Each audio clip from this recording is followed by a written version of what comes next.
नमस्कार। आज के माई एनईपी कंपटीशन के इस लाइव सेशन में के आखिरी के इस सेशन में मैं महामेधा नागर, नेशनल को convener of my NEP competition, आपका स्वागत करती हूँ। हमारे बीच में आज हैं सुनील गुप्ता जी।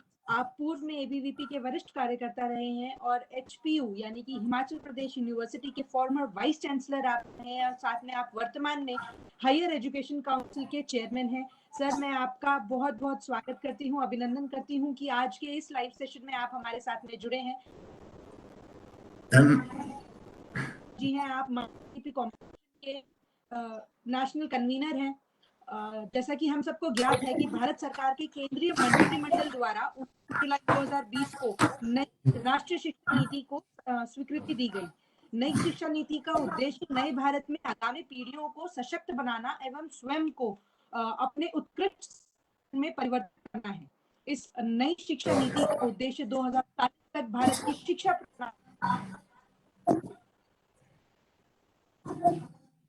चुनाव के उनके विकल्प है और शिक्षकों के विकास के लिए भी उनके प्रावधान है। विद्या भारती अखिल भारतीय शिक्षा संस्थान द्वारा छात्रों, शिक्षकों और अभिभावकों के साथ जुड़ने के लिए मेरी नई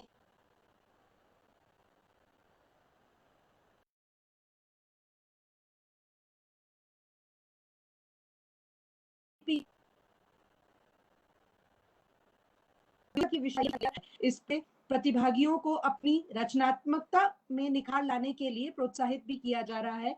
इस कंपटीशन में भाग लेने की आखिरी तिथि 2 अक्टूबर की है। सिर्फ 2 दिन हमारे पास में बचे हैं। सो मैं अपने सभी लाइव व्यूअर से ऐसा आग्रह करना चाहूंगी कि अगर आपने अभी तक अपने आप को इस कंपटीशन में पार्टिसिपेट नहीं कराया है तो अभी तुरंत इस लाइव सेशन के बाद में www.mynep.in पर जाके अपने आप को रजिस्टर करें।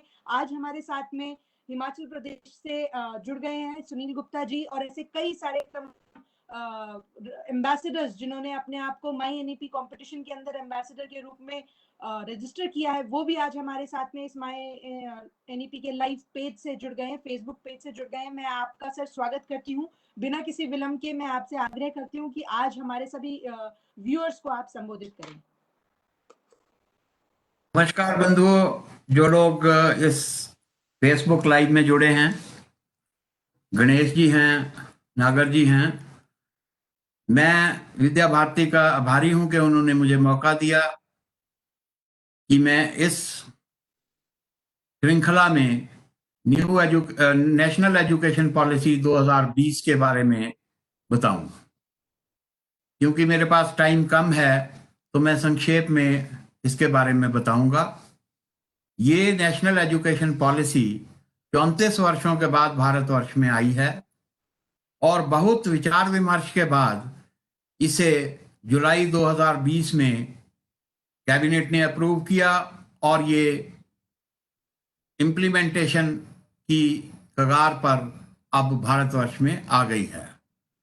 उसी के तहत स्कूलों से लेकर महाविद्यालय, विश्वविद्यालयों तक पूरी एजुकेशनल पॉलिसी बदल दी गई है और इसमें इतनी चेंजेस की गई हैं ताकि जो एजुकेशन का पर्पस है वो पूरा हो सके।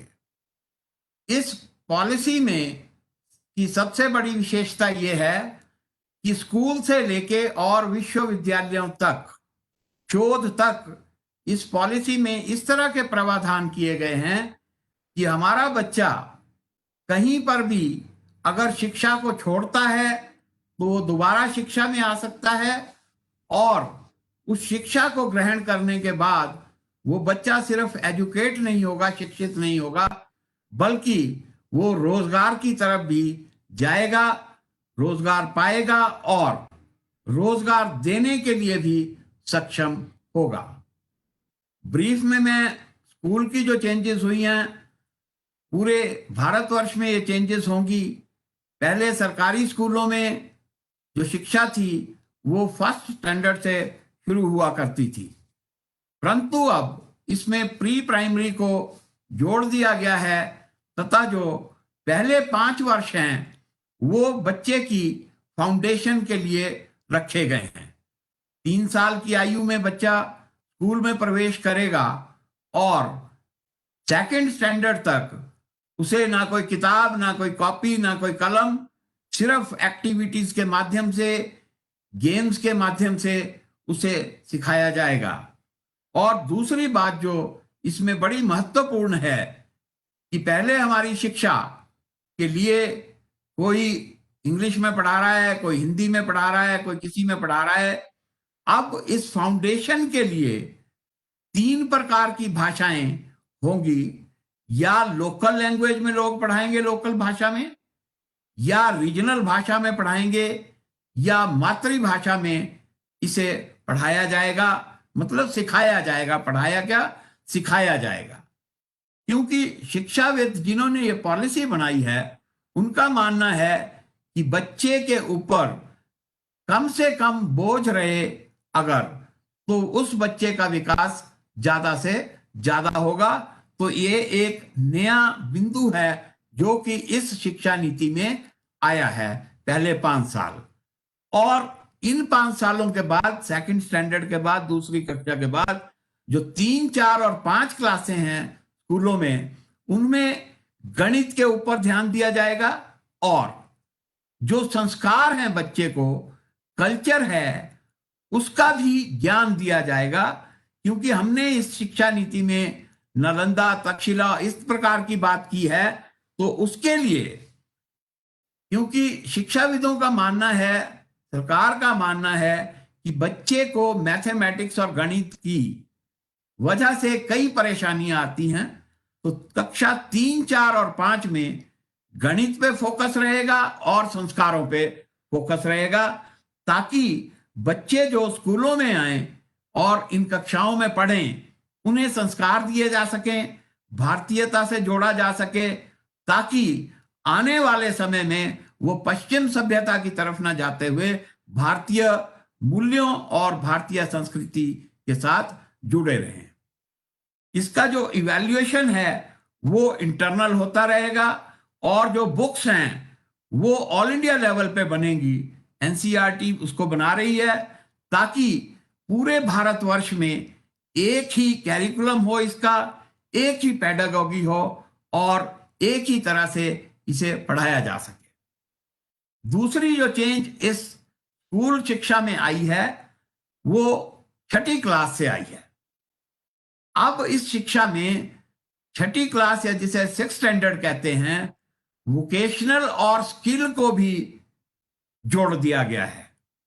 एक तो रेगुलर कोर्स होगा और उसी में वोकेशनल या स्किल का भी समावेश किया गया है, और वो मेन स्टडी की तरफ ले जाएगा। मेन स्टडी के साथ वो सब्जेक्ट पढ़ेंगे लोग, पढ़ेंगे बच्चे, तथा उसके साथ ही जिन स्किल ट्रेनिंग और वोकेशनल के बारे में वहां पर बात होगी, उसमें बच्चों को प्रैक्टिकल एक्सपोजर देने के लिए, ताकि वो प्रैक्टिकली उसको सीख सकें, 3 दिन 4 दिन का ट्रेनिंग भी उन्हें करवाया जाएगा। ये 6th क्लास से, 6th स्टैंडर्ड से शुरू हो जाएगा और 8th तक जाएगा। इसके बीच में कोई भी बोर्ड का एग्जाम नहीं होगा। उसके बाद जब बच्चा 9th क्लास में होगा, क्योंकि अभी जो शिक्षा प्रणाली हमारी है उसमें हम 10+2 में स्ट्रीम्स में बच्चों को बांट देते हैं।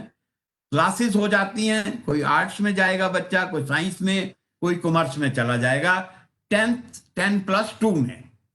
परंतु यहां पर उस प्रणाली को पूरा का पूरा खत्म कर दिया गया है, और इसमें मल्टीपल फैकल्टी कंसेप्ट को और मल्टीपल सब्जेक्ट्स को इंट्रोड्यूस किया गया है कि अगर बच्चा कोई साइंस के सब्जेक्ट लेता है तो वो आर्ट्स के या कॉमर्स के भी साथ में सब्जेक्ट पढ़ सकता है।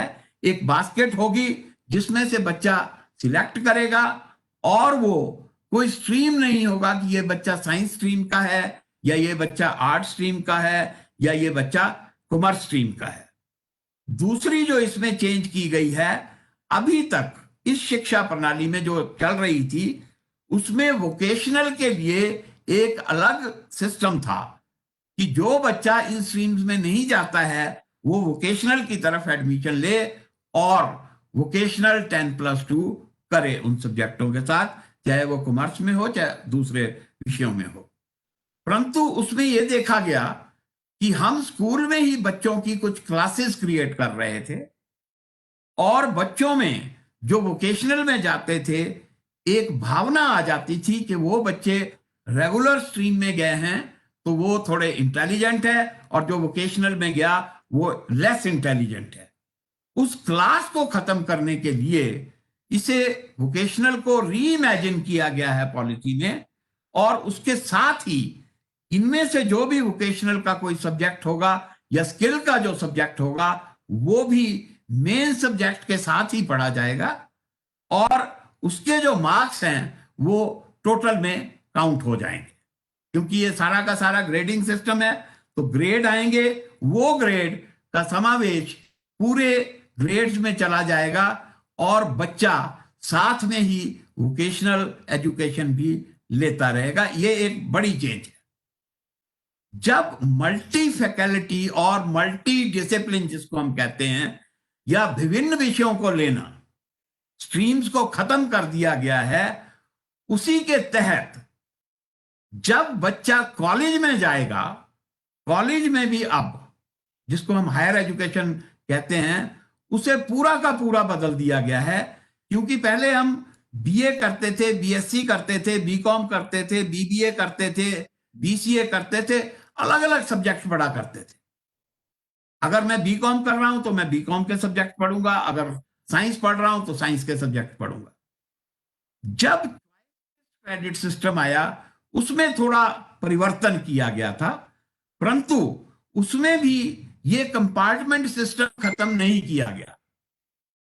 जबकि इस एजुकेशन पॉलिसी में इस कंपार्टमेंट सिस्टम को बिल्कुल खत्म कर दिया गया है और सिर्फ ये रखा गया है कि जो भी बास्केट तैयार होगी उसमें से अगर आप साइंस की तरफ आपका इंटरेस्ट है तो कुछ सब्जेक्ट साइंस के लेंगे और बाकी के सब्जेक्ट आप आर्ट्स, कॉमर्स या स्पोर्ट्स और कल्चरल और योगा, मतलब डिफरेंट प्रकार के जो भी सब्जेक्ट होंगे उनका कॉम्बिनेशन उठा के आप उनके साथ पढ़ेंगे।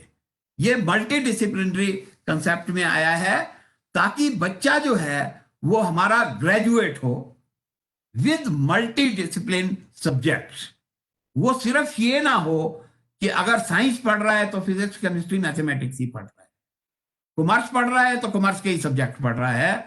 वो बच्चा जिसमें उसका इंटरेस्ट होगा उसके थोड़े ज्यादा सब्जेक्ट पढ़ेगा, परंतु उनके साथ साथ अलग अलग सब्जेक्टों को भी पढ़ाई करेगा ताकि वो ग्रेजुएट होगा।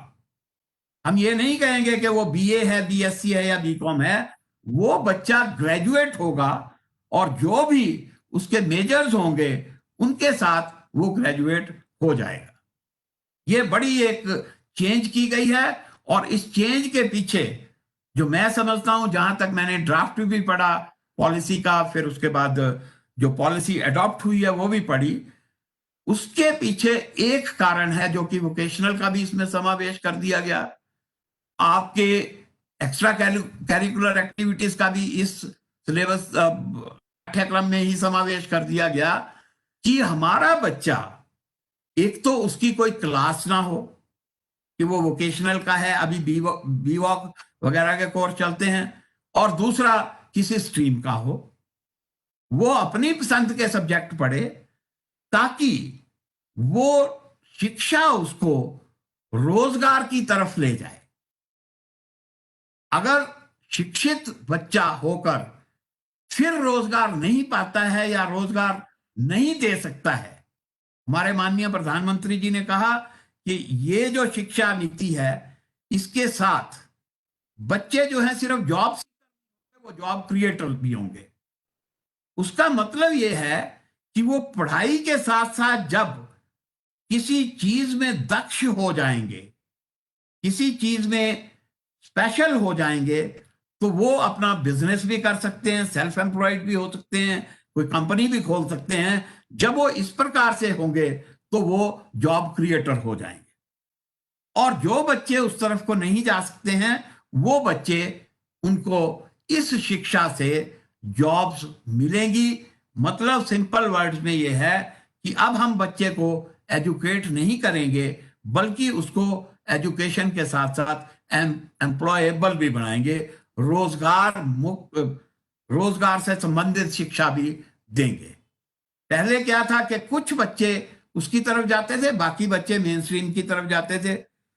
अब इस पूरी जो हायर एजुकेशन का वो है, उसमें जो कॉलेजेस के बारे में पॉलिसी कह रही है, और इस पॉलिसी के तहत जो होगा आने वाले 15 साल के अंदर, सारे के सारे कॉलेज ऑटोनमस होंगे। अब ऑटोनमस कॉलेज के लिए उन्होंने दिया है कि कोई भी कॉलेज एफिलिएटेड नहीं रहेगा। अभी तक कॉलेज जो है विश्वविद्यालयों से एफिलिएट होते हैं, एग्जाम वो करवाते हैं, डिग्रीज विश्वविद्यालय देते हैं, परंतु इस शिक्षा नीति जब लागू पूरी तरह से हो जाएगी तो 15 साल के अंदर इसका टारगेट है कि हम ऑटोनमस कॉलेजेस की तरफ ले जाएंगे, पूरी ऑटोनॉमी कॉलेजेस को देंगे, और उस ऑटोनॉमी के तहत वो जो कॉलेज होंगे वो डिग्री अवार्डिंग कॉलेज भी होंगे।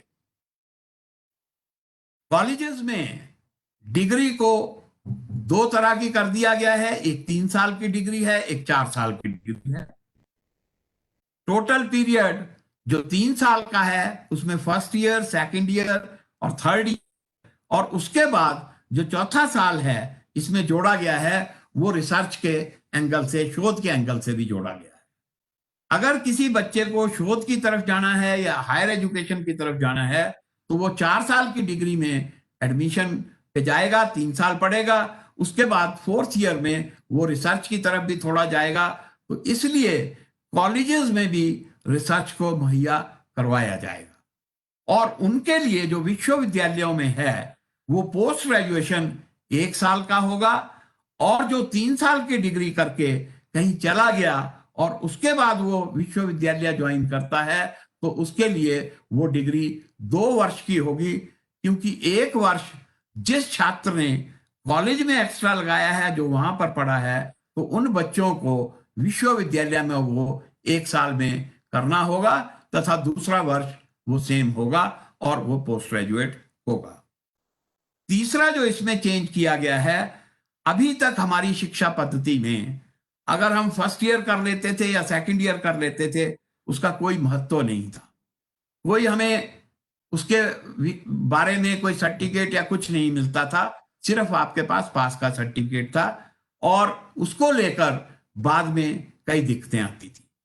उसके लिए इस पॉलिसी में मल्टीपल एंट्री और मल्टीपल एग्जिट सिस्टम का समावेश किया गया है कि हम अगर 1 साल पूरा करने के बाद बाहर जाते हैं शिक्षा से तो हमें एक सर्टिफिकेट मिलेगा, अगर 2 वर्ष के बाद जाते हैं तो हमें डिप्लोमा मिलेगा, 3 साल करते हैं तो हमें डिग्री मिलेगी, और अगर 4 साल करते हैं तो हमें डिग्री विद रिसर्च मिलेगी, और हम पोस्ट ग्रेजुएशन की तरफ या शोध की तरफ जाएंगे।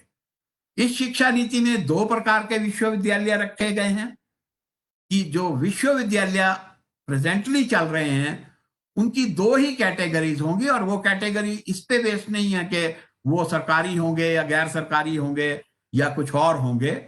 वो है कि एक प्रकार के विश्वविद्यालय रिसर्च इंटेंसिव होंगे, मतलब उनमें ज्यादा रिसर्च होगी, कम पढ़ाई होगी। दूसरे हैं जो टीचिंग इंटेंसिव होंगे, उनमें टीचिंग ज्यादा होगी और रिसर्च थोड़ी कम होगी, परंतु होगी, दोनों में टीचिंग भी होगी और रिसर्च भी होगी। और साथ में इस पॉलिसी में एक बात कही गई है कि आने वाले समय में हर स्टेट में एक, जिसे मैरू का नाम दिया गया है, MERU, कि हर स्टेट में एक विश्वविद्यालय इस प्रकार का खुलेगा जिसका नाम multi disciplinary research and education university होगी, और उस प्रकार के विश्वविद्यालय में शोध और टीचिंग वो बराबर बराबर चलेगी। साथ में ही एक जो नया कंसेप्ट इसमें आया है हायर एजुकेशन में, वो है एकेडमिक बैंक ऑफ क्रेडिट, क्योंकि ये सारी शिक्षा नीति ग्रेडिंग पे जाएगी और क्रेडिट्स पे निर्भर करेगी कि एक बच्चे को किसी कक्षा में कितने क्रेडिट किस सब्जेक्ट के पढ़ने हैं।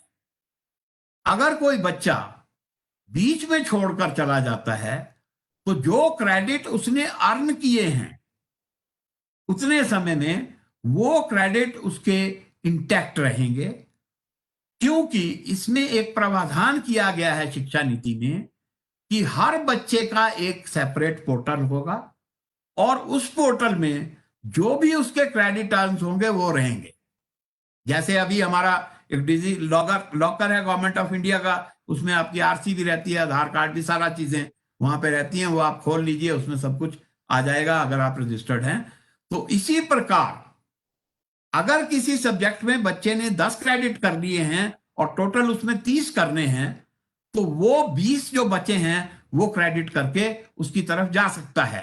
वो एक बैंक बना दिया जाएगा बच्चों का, हर बच्चे का अलग पोर्टल, वो सेंट्रल पोर्टल पे भी होगा, वो इंस्टीट्यूशन पे भी होगा और बच्चा भी उसको ऑपरेट कर सकेगा, ताकि अगर वो एग्जिट करता है कहीं भी किसी भी पॉइंट पे और फिर एंट्री लेता है दूसरे पॉइंट पे तो उसके जो वो क्रेडिट्स हैं वो उसमें जुड़ जाएंगे और बाकी के जो बचे क्रेडिट हैं उनको पूरा करने के बाद वो अपनी शिक्षा के एग्जामिनेशन वगैरह दे सकेगा। ये इसमें एक मूलभूत परिवर्तन है। दूसरा, क्योंकि इस शिक्षा में शोध का भी बहुत, इस शिक्षा नीति में शोध के ऊपर बहुत एम्फेसिस दिया गया है और उसके लिए एक नेशनल रिसर्च फाउंडेशन को खोला जाएगा और उसके माध्यम से कॉलेजेस और यूनिवर्सिटीज जहां पर रिसर्च होगी, चाहे वो टीचिंग इंटेंसिव है या ज्यादातर रिसर्च इंटेंसिव है, तो वहां पर उसके माध्यम से पैसा बच्चों को दिया जाएगा स्कॉलरशिप्स के तहत, फेलोशिप्स के तहत और प्रोजेक्ट्स के तहत, ताकि हमारे बच्चे यहीं रहकर शोध करें जो कि हमारा ब्रेन ड्रेन को रोकने का काम करेगा। आज हमारा बच्चा बाहर चला जाता है पढ़ने के लिए, रिसर्च करने के लिए, या उसके बाद चला जाता है एडवांस रिसर्च के लिए, तो वो सारी फैसिलिटीज यहीं पे मुहैया करवाई जाएंगी और उसके लिए ये फाउंडेशन बनेगी। इसमें बजट प्रोविजन होगा और उस बजट को यूज किया जाएगा रिसर्च एंगल से, बच्चों के लिए, टीचर्स के लिए और अन्य चीजों के लिए।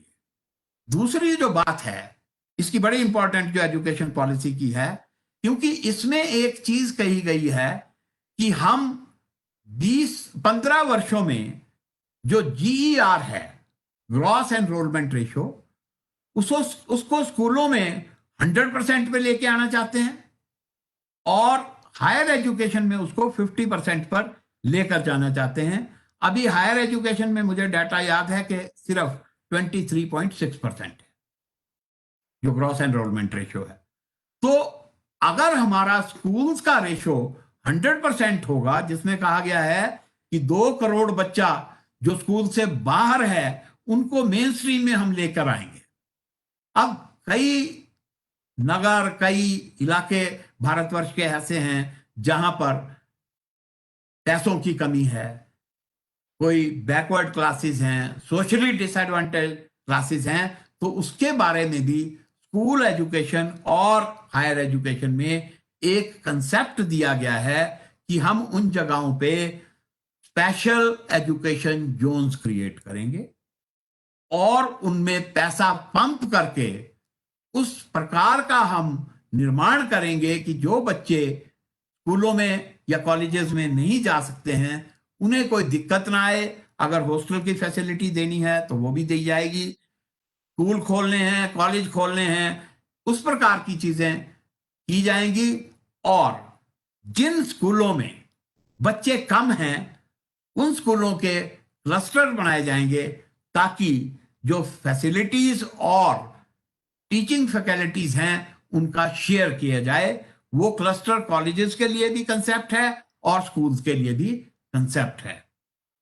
समय की भी थोड़ी पाबंदी है, तो इसमें एक चीज और की गई है जो बेसिक चेंज है पॉलिसी में, कि अब आपकी पूरी एजुकेशन एक्सेप्ट मेडिकल और लॉ वो एक ही छतरी के नीचे आएगी, एक ही अम्ब्रेला के नीचे आएगी। अभी तक क्या था कि कहीं पे यूजीसी बात कर रही है, कहीं पे एआईसीटी बात कर रही है, कहीं पे कोई और बात कर रहा है, अलग अलग सबके स्टैंडर्ड्स, अलग अलग सारी चीजें हैं। कहीं एनसीईटी, क्योंकि एजुकेशन भी अलग था तो उसको भी इसी के छतरी के नीचे लेकर आ गए हैं। अब इसके लिए national education commission of India होगा, जिसमें प्रपोज्ड है और लिखा गया है कि हमारे प्रधानमंत्री जी उसके चेयरमैन होंगे, बाकी उसके मेंबर्स होंगे, और उनके नीचे 4 सब कमेटीज बनेगी, जो सब कमेटीज अलग अलग विषयों को देखेंगी। फंडिंग को अलग होगी, एक्रीडेशन के लिए अलग होगी, रूल्स बनाने के लिए और होगी, और रूल्स को इंप्लीमेंट और उसके बारे में देखने के लिए चौथी कमेटी होगी। तथा सारा का सारा सिस्टम अब ऑनलाइन होगा, डिजिटल होगा, कि किसी को भी कहीं पर जाने की जरूरत नहीं होगी। वो ऑनलाइन ही सबमिट करेगा, ऑनलाइन ही परमिशंस होंगी, और बाकी भी सब कुछ ऑनलाइन होगा, और मॉनिटरिंग भी ऑनलाइन होगी। इसकी मॉनिटरिंग, और अभी तक जैसे एक्रेडिटेशन हमारी थी, एक्रेडिटेशन जो इंजीनियरिंग कोर्सेज थे या मैनेजमेंट के कोर्सेज थे, उनकी एक्रेडिटेशन हमारे एनबीए और नैक किया करते थे, परंतु अब नेशनल एक्रेडिटेशन काउंसिल होगी, और चाहे वो इंजीनियरिंग हो, चाहे मैनेजमेंट हो, चाहे कुछ भी हो, वो सब इसके अंडर आएंगे। एनसीईटी का भी इसमें समावेश हो जाएगा। और बीएड जो है अब, क्योंकि एक चीज इसमें रह गई मेरे को बोलनी, बीएड अब 4 साल का होगा, और उसमें कहा गया है कि 2030 के बाद कोई भी बीएड वाला बच्चा जो 1 साल या 2 साल की बीएड करके बैठा है, वो फिर टीचर के लिए एलिजिबल नहीं रहेगा। तो ये इसका एक नटशेल है इतने से टाइम में। और हमारी सरकार ने इसके बारे में एक टास्क फोर्स का गठन किया है। 8 सितंबर को हमारी कैबिनेट ने इसको अप्रूव कर दिया गया है, और आजकल हम अपनी स्टेट में इसका प्रचार प्रसार कर रहे हैं। वो किस लिए? ताकि हम लोगों का व्यू ले सकें कि इसकी इम्प्लीमेंटेशन में क्या क्या चीजें हैं जो हमें इम्प्लीमेंट करने से पहले करनी पड़ेगी।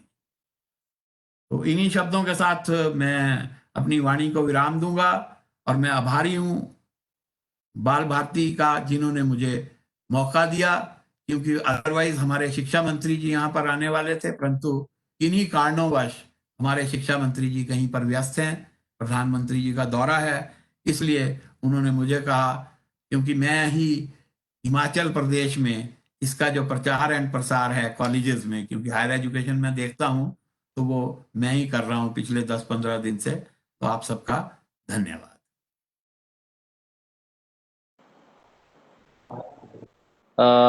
धन्यवाद सर।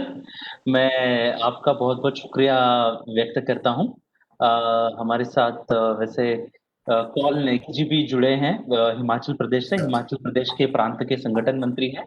बाकी कुछ विद्यार्थी परिषद के कार्यकर्ता हैं, और डॉक्टर पंकज ठाकुर जी भी जुड़े हुए हैं। तो मैं आप सभी प्रमुख कार्यकर्ताओं का और सुनील जी का मैं आदरपूर्वक मैं उनका धन्यवाद करता हूं, और आपने समय में से समय निकाल कर यहाँ पर, और 11th आवर एक्चुअली देखा जाए तो इस प्रोग्राम में पार्टिसिपेट हुए, तो मैं आपका शुक्रिया अदा करता हूं। और इस एनईपी को हिमाचल प्रदेश में अच्छी तरीके से आप इम्प्लीमेंट करेंगे, इसके लिए मैं आपको शुभकामनाएं भी देता हूं। और इसी समय हम इस छोटे से वेबिनार का यहाँ पर हम इसको समाप्त करेंगे। धन्यवाद। धन्यवाद। धन्यवाद सर, धन्यवाद।